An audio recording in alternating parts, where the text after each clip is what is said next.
We finally are coming to the first event of the 2024 season, and there's already some major questions over how this course will play out. Let's talk about if this course is truly tournament ready.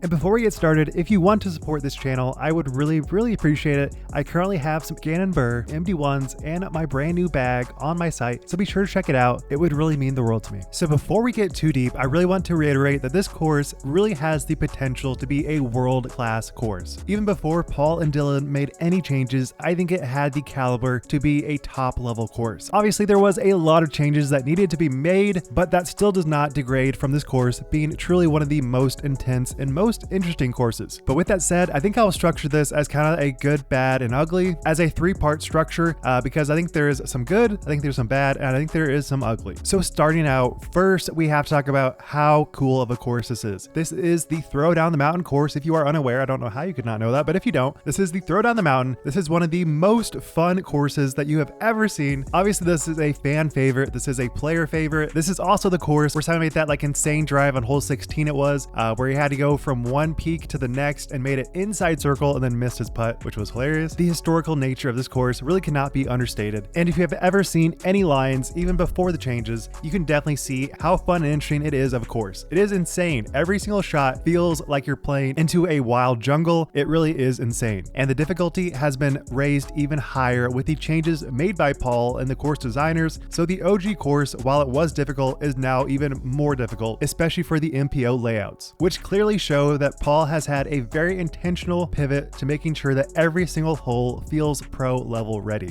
So while it does require sometimes 500-foot drives, it also gives you very rewarding and gettable birdie looks, but you will have to risk it a little bit, which is kind of what we're looking for as a pro tour event. And while I will definitely touch on the ruggedness of the course as a negative, I will definitely say on the contrary that it does look freaking cool. This is not a golf course. This is truly a disc golf course. It is not pristine fairways by any means. There's insanely high grass right next to circle one sometimes, which really does give you the illusion that if you miss any part of your shot, you do have the potential to not even be able to see the basket on your next shot. And along with that, there's extremely narrow gaps, crazy elevation, insane upshots where you literally might have to throw a shot blind uphill 200 feet, which is just not really a shot shape that we really get to see on tour. So seeing it as the first premier event on tour this year is freaking dope. And again, while I will touch on this in the negative sense, it does look like the weather conditions are looking pretty good, so the factor of rain will hopefully not be an issue, but I will touch on that later. And the last huge positive is that we get a freaking MLB player, Dylan Cease, and the chess.com team. Now, we don't know specifics, we don't know who is actually going to be there, but we do know that chess.com is the title sponsor along with Discraft. And I can guarantee you that they are wanting to do as much as humanly possible to make this course and make this event as fun as they possibly can. Now, intentions are good. We'll really have to see what that turns out to be as the event truly starts. All right, so on to the bad. And I'm not sure the date of filming, but I think this is probably like a week ago. On Casey's vlog, there was ongoing maintenance by your boy, Nick Carl.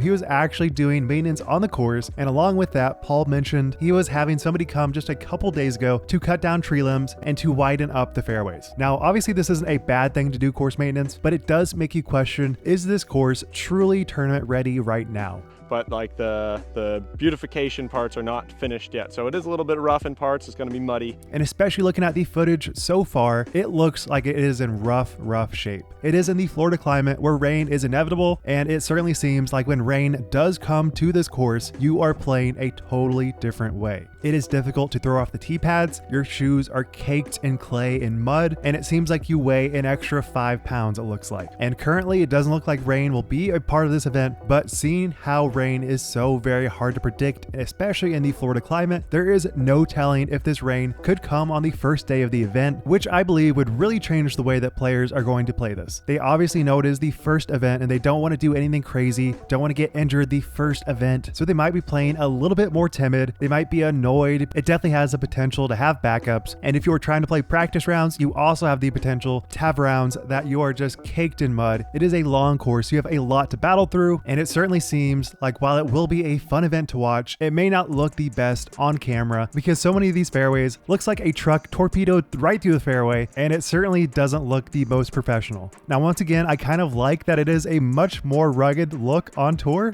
No one else is doing this, but it also may look a little less professional, especially with chess.com being there. And I am fully aware that if players do injure themselves, it is on them. Players are signing waivers, fans are signing waivers. There's definitely no true responsibility of Paul and Dylan to have any concern about player safety, because I truly believe they're doing everything in their power to make it a good and fun and safe course. But with these conditions being so varied every single day, that potential of injury feels very real. And while I certainly still do have high hopes that everything will get nailed down even before players get to the practice rounds, I don't necessarily think that it will be truly tournament ready, which does feel a little bit sad, but also it is freaking chess.com that will be sponsoring this. So no matter what, I think it'll be fun. And it was interesting that in the interview with Paul in Ultiworld, he actually stated that chess.com wanted to do so many more collabs with Paul, but he actually declined because he had a lot going on. He was injured and a lot of other stuff. So chess.com truly is so down to really make the disc golf chess collaboration a true thing. And I cannot wait to see what that truly entails, even if it is a scaled down version of what it could have been. So with that said, are you guys concerned at all about these weather conditions? Do you think it'll be mostly under wraps, or do you think it might become a true issue? Because it does seem like a lot of players are kind of annoyed at the current state, but that is kind of the way players go. They do like to complain about a lot of stuff, but if player safety is a concern, then I definitely think that those concerns are valid. But with that said, thank you so much for watching. I cannot wait to make more videos about the 2024 season. So glad to have it back, and I really am so freaking stoked. Be sure to subscribe. Wild Runs, signing out. Peace.